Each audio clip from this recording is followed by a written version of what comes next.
Thank you for joining us today. My name is Carrie Baxter-Hauk, and I'm the Marketing Manager at Early Learning Indiana. Just before we get started, as people are joining, please note that we will have an opportunity to ask questions at the end of the webinar through the questions box, and that all participants will be muted throughout the presentation for sound quality so that we can send out a recording of the webinar afterward. So we will go ahead and get started. It's 12:30. You may hear my lovely dogs in the background. Okay, what are we going to be talking about today? So today we're going to be talking about the Marketing Best Practices Guide, specifically the Public Relations and Advertising section, which covers types of advertising and as well as events. And we'll also have time for questions at the end. Like I mentioned, you can use the questions box to submit those throughout the presentation as you think of them. But first, I do want to give a quick refresher for those who may have missed our last webinar where we introduced the guide on just what it is. So the guide is delivered as a web page that contains a flip book, which we'll be showing you here in a minute, 3 webinars, so this is the second of those 3, and a resources section. So the guide really equips early care and education programs with the marketing knowledge and tools that they need to be most effective in today's dynamic environment when it comes to enrolling families and recruiting staff. So it's broken down into the following sections. Last time we covered communications and marketing principles, as well as branding and design, and you can find a video of that webinar on the webpage. Today we're going to talk about public relations and advertising, and then our next webinar will cover social media and online presence. So before we go take a look at everything, I do want to just mention, who is the guide for? So it's really for all types of providers, whether you're in-home, ministry, center-based. It is primarily focused on emerging providers, but there are resources that would be helpful to anyone at any point in their business. So we've included resources for all skill levels from beginner to advanced. And actually the resource section at the end of the guide is color-coded based on these levels. So if you've taken a look at the guide already, you may have seen that. But if you already feel like you have a basic understanding of marketing and are just looking to advance that, maybe start with the intermediate resources or advanced resources and vice versa. So today we are going to cover the public relations and advertising section. So I'm going to go ahead and pull up the website so everyone can see it. I've actually got to pull it up here. So this is the website I was talking about. The flip book, which is really useful. You can just jump around to different sections. And as I'm going to go ahead and turn that sound off. As I said earlier, the resource section is color coded. So today we're going to talk about the public relations and advertising section, and I will go ahead and invite one of my colleagues, Jennifer Ehrbacher, to join us. She is a communications partner with Early Learning Indiana, and so I will let her kick it off from here. Thanks, Gary, and hi, everyone. I hope you're having a great week. So yes, I'm excited today to talk to you about public relations and advertising. One of the things that has really happened over probably the last decade is that organizations and businesses and brands have been relying less on the actual media, like television, radio station, and newspaper for covering their events, and trying to be more of their own brand journalists. And so I'm going to talk to you about what that is here in a second. But we've recognized that the media is a limited resource, and they will cover what they are able to cover. And oftentimes our good news stories don't get covered for various reasons. And so it's important as a childcare provider or an early learning organization that you still find great ways to get your brand and your information out there. And so this section, this public relations and advertising section of the booklet will really help you do that. There are traditional and non-traditional ways of advertising. So traditional being paying for advertisements in publications. Non-traditional, some of the things that we're going to talk about in just a moment. There are paid opportunities, and then some have lesser expensive opportunities. You can also rely on community relations as a form of public relations, so getting out into your community. We'll talk about that later as well, and taking part in events. And so there's lots of things to think about when it comes to how you're going to help people get to know your brand and your organization and your offerings. And you don't just have to pay for them or rely on the media. As for advertising, you can and you should explore in your community the different opportunities for advertising. Many local newspapers offer print advertisements, that you can purchase for a nominal cost. There are also digital advertisements, and so many ad packages will come with a digital option. That's fantastic because it allows you to tweak your ads in real time. If that's the case, you can often look at how they're performing, or if you have a new event coming up during your ad package run, you can change it halfway through. So those are great opportunities.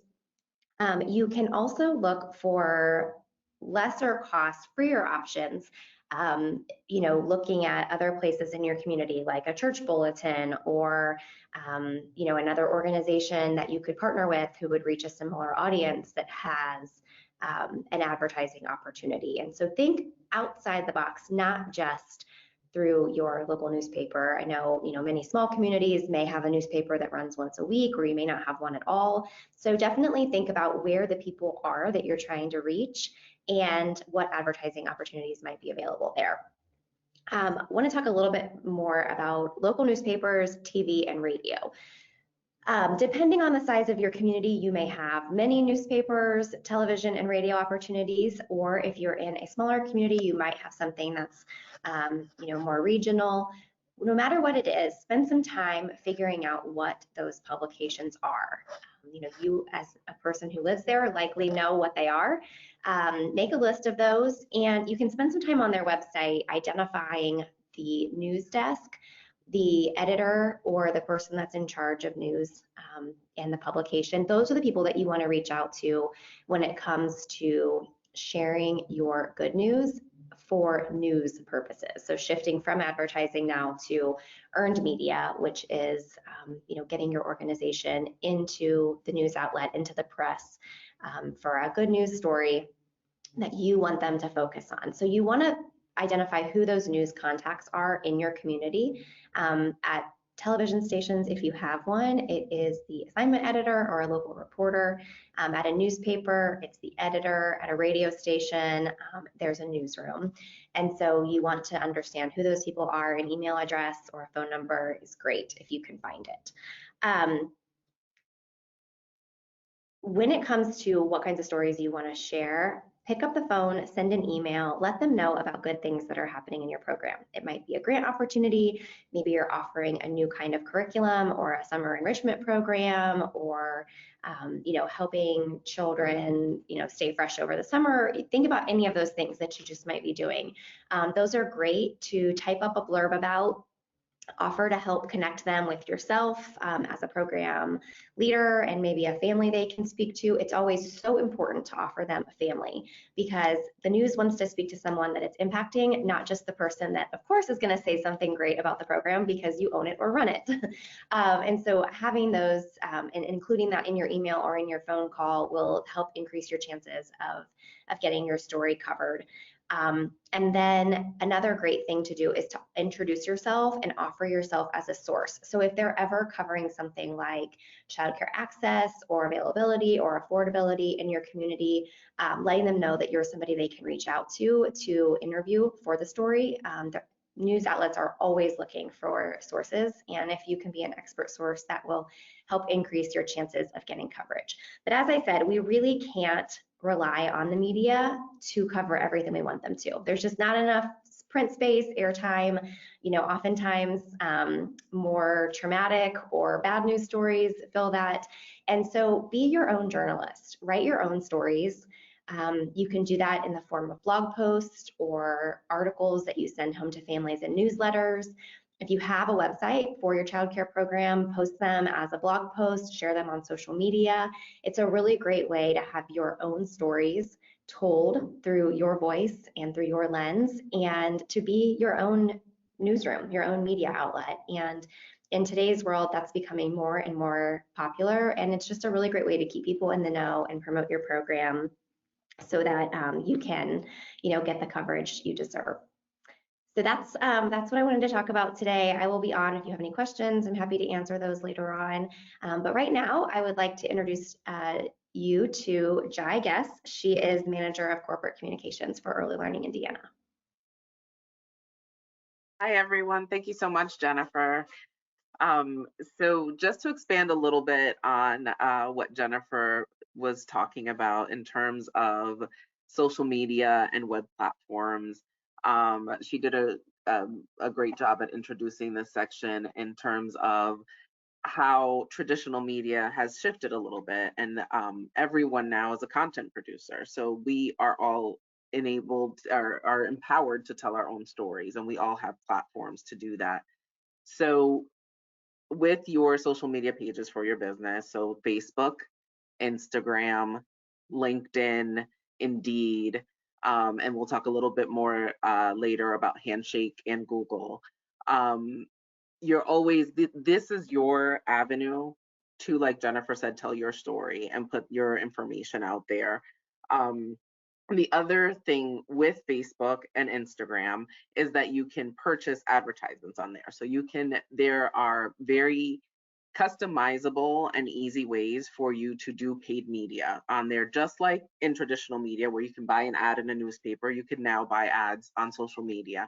And it's fairly easy to do. And what's great about this is that it's very, very targeted. So you can choose a location that you want your ads to be shown in. You can choose the type of folks that you think might be interested in your ads. So parents of young children, for example, in this industry.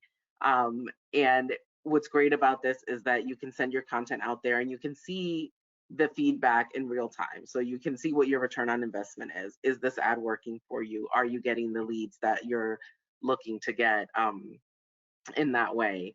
So also, with like LinkedIn and Indeed and Handshake, these are really great opportunities for you to post your job openings. So if you are looking for a lead teacher or a classroom support specialist or somebody in your admin office, these are great platforms to put that information out. And they also have paid versions that you can do, but just on your platform itself, getting that organic reach in your local area is really great.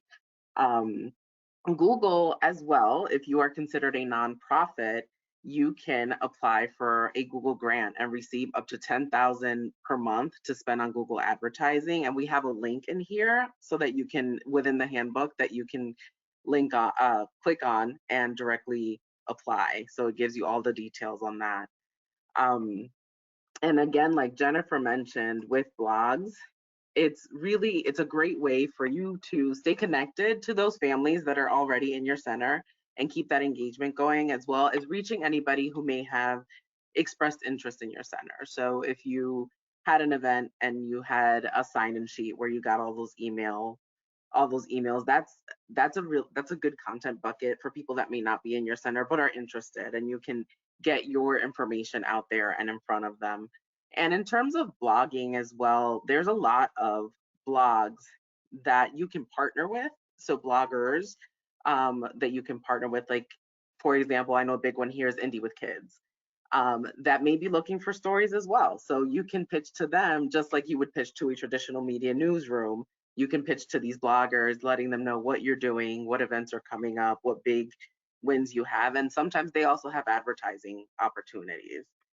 Um, and then newsletters as well, as you know, I know many of the programs send newsletters home with parents or post them in the center, letting them know what's coming up. So that's always a good way to stay engaged.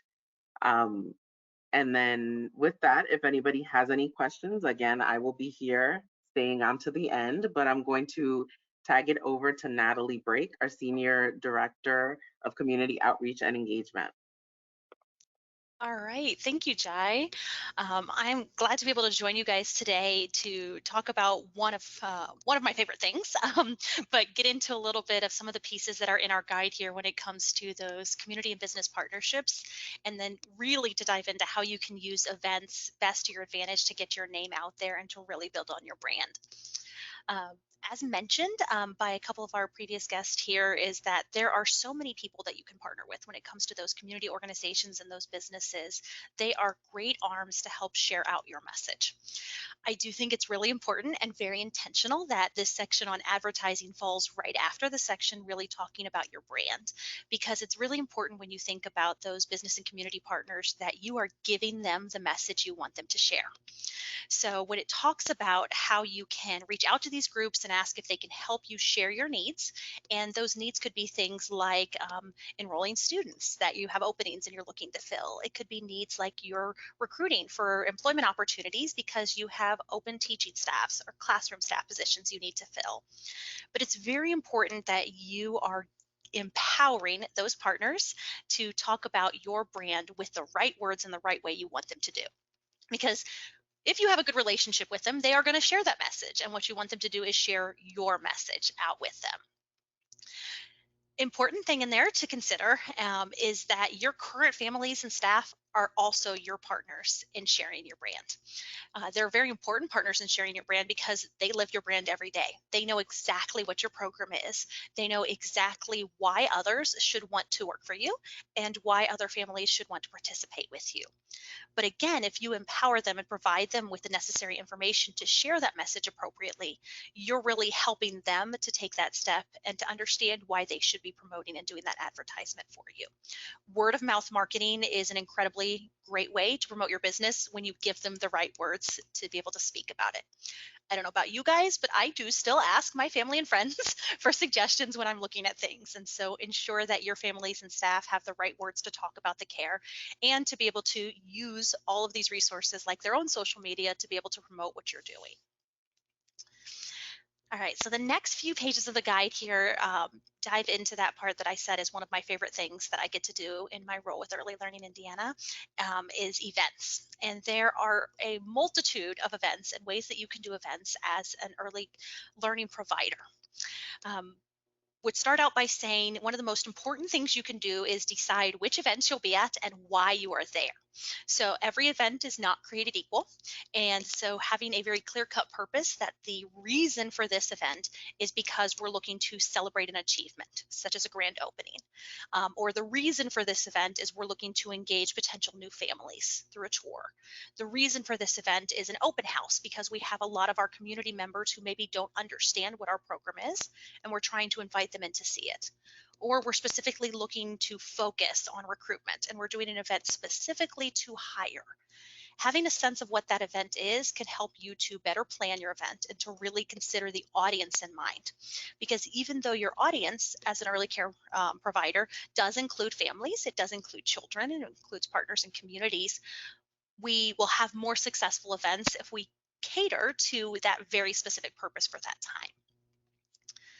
So when you think about those types of events, really consider what the audience is looking for. So consider the timing for that. I might not want to do an open house for families on Sunday morning at 9 a.m. because I'm not going to get a lot of families that might come out Sunday morning at 9 a.m.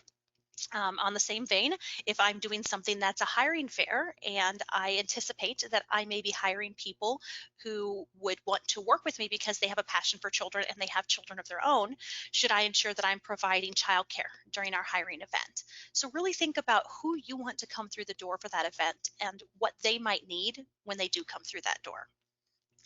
I want to point out a couple of the tips for the different types of event here, and then I really encourage you, whether you've been doing, you've done one event for your program or you have a schedule of events that you do on the regular, take a look at these tips. Because even as somebody who does multiple events, goes to multiple events around the state, I took some notes when I was going through here and things that I want to remember and I want to be more intentional on.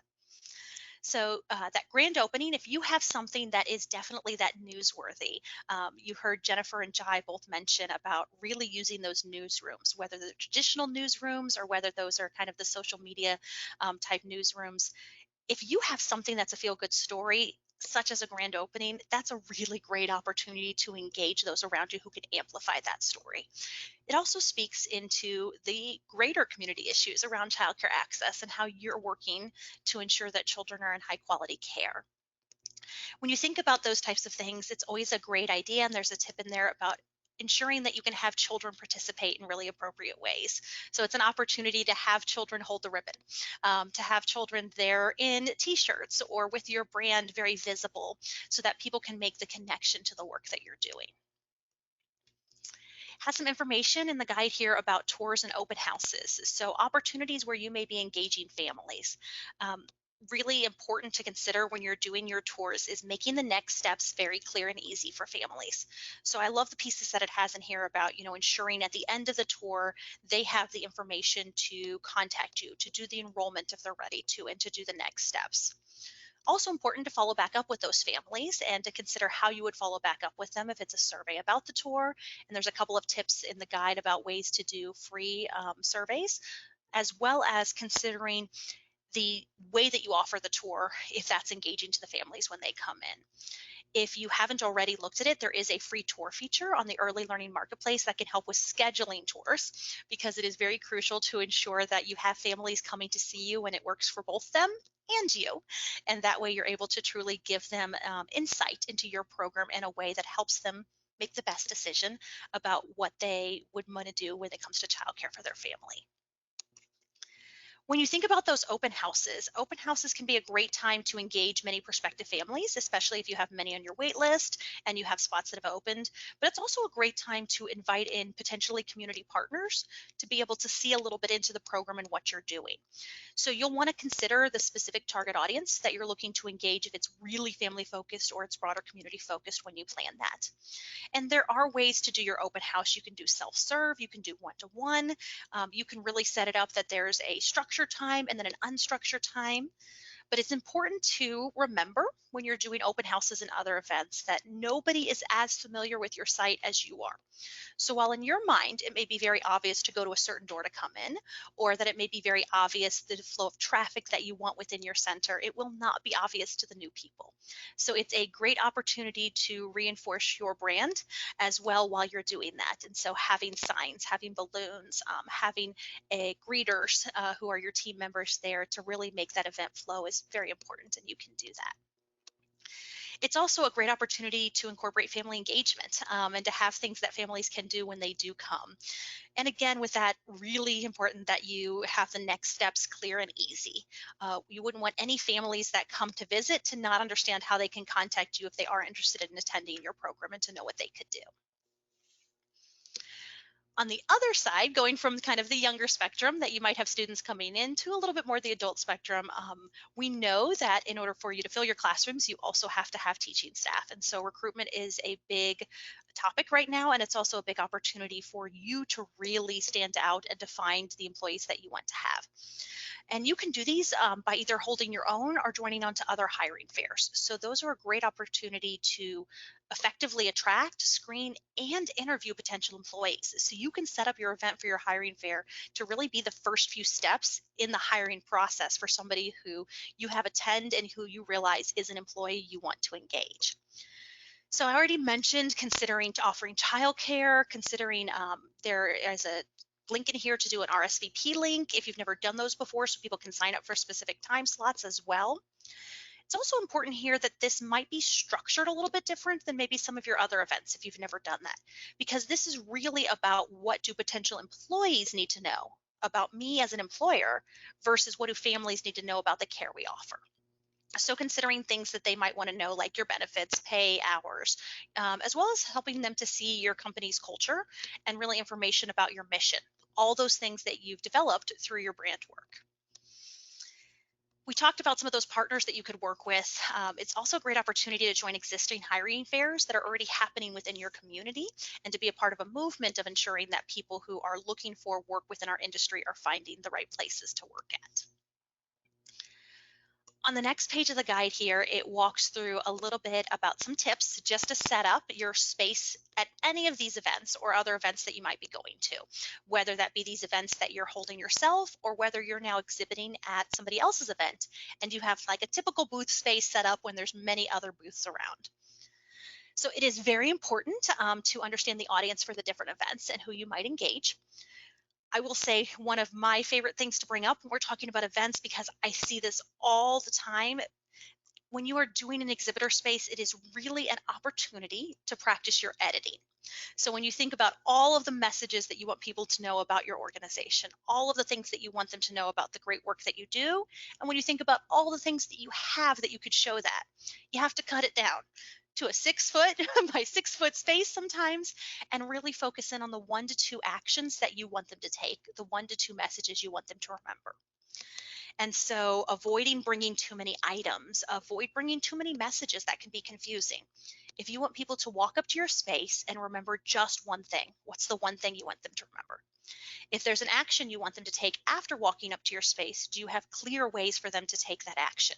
Do you have a QR code that they can scan and they can begin enrollment process to enroll their child in your program right there? Do you have the starting point for how they can start their employment application with you right there?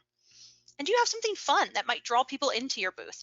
There are all kinds of games that you can buy, and we have some tips in here about how you can align those giveaways with some of your own brand standards, but it can be something very, very simple. Some of the best engagement I've ever seen has been simple as that tabletop whiteboard where you invite people with a question to answer, or you can literally just put up and say, add to our drawing.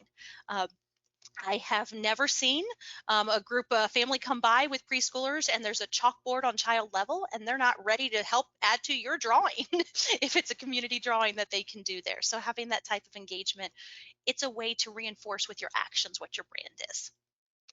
There are also some just additional tips in there about setting up some virtual meetings if you need to, ways that you can look at, some of your design pieces. You can always jump back to that other section around brand and design as you think about the type of assets and materials you would want to use to tell your story. But I'd say the single most important thing is here with these events is it's an opportunity to truly showcase your program. So take those opportunities, use these tips, and make your presence at the events exactly what you want it to be. I think I pass it back to Carrie. Yep, thank you. So the next, we're kind of done with our presentation portion of the webinar. So next up is just questions. So if you have any of those, if you'll go ahead and put those in the questions box. I did notice a couple of things I wanted to point out while you were speaking. On the newsletters, sorry, I can't find my arrow here. There we go. On the blogs and newsletters, I think something important to note here is that this is a good way to have an inbound marketing strategy. So what that basically means is that if people are looking for like things to do with my kids in the summer, I would want our blog to pop up. So we have the Brighter Futures Indiana blog where we post a lot of those things. The whole idea is that you proactively are offering the information that people might be looking for, and that's how they find you.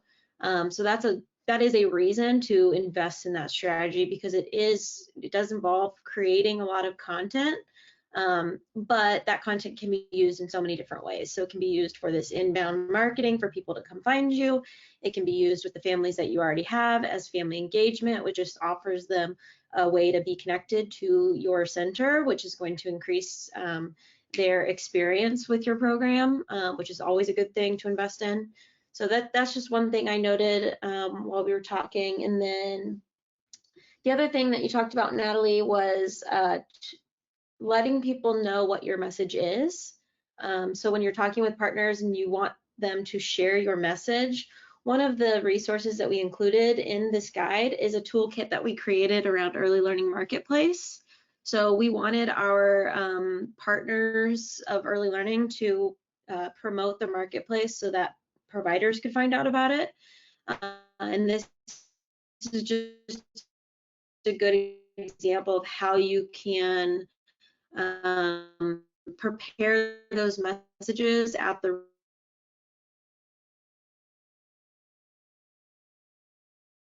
ready for someone else to use. The other thing, questions right now, if my internet is going to work, let's hopefully it does.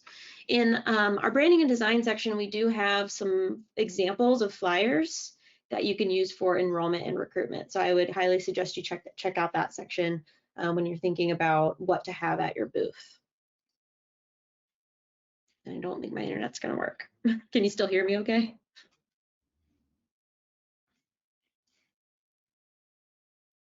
I will go ahead and invite Jai Guess up to help with our questions box.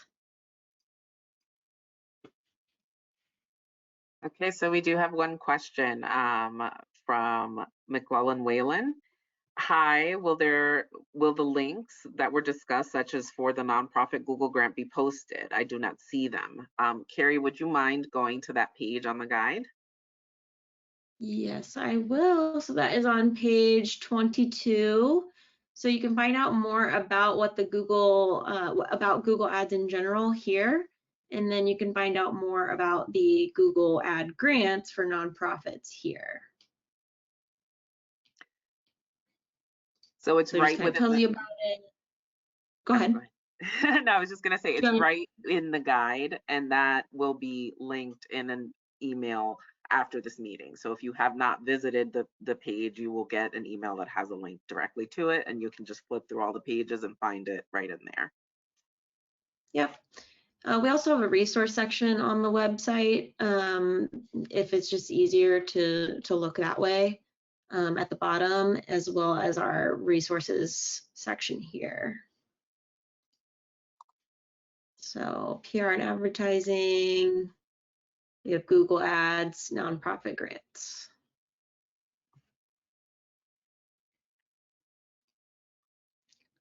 And I do not see any other questions at the moment, but if you are, please send in your questions. And also Natalie or Carrie, if you see any, my internet was a little slow last time, so my questions were coming in slower. I do only see this first one. I don't see any as well, but that's okay. We can, usually it's like some sneak in like right about now. So if we get any more, we will try to answer those. If you think of them later, on the last page of the guide is a link to either the Child Care Resource and Referral Network or straight to the Early Learning Indiana marketing team, the external engagement team. So if you think of a question later and you want to ask it, you can go ahead and email us there. We also have another webinar coming up. So our first webinar, if you didn't go to that, you can see the video here. We will post the video of this webinar in this place. And then our next webinar will be next Thursday at the same time. And we'll go over social media and web. But I think with that, we'll go ahead and close it out and just say thank you for attending. Thanks, bye. Thank you, everyone. Bye-bye.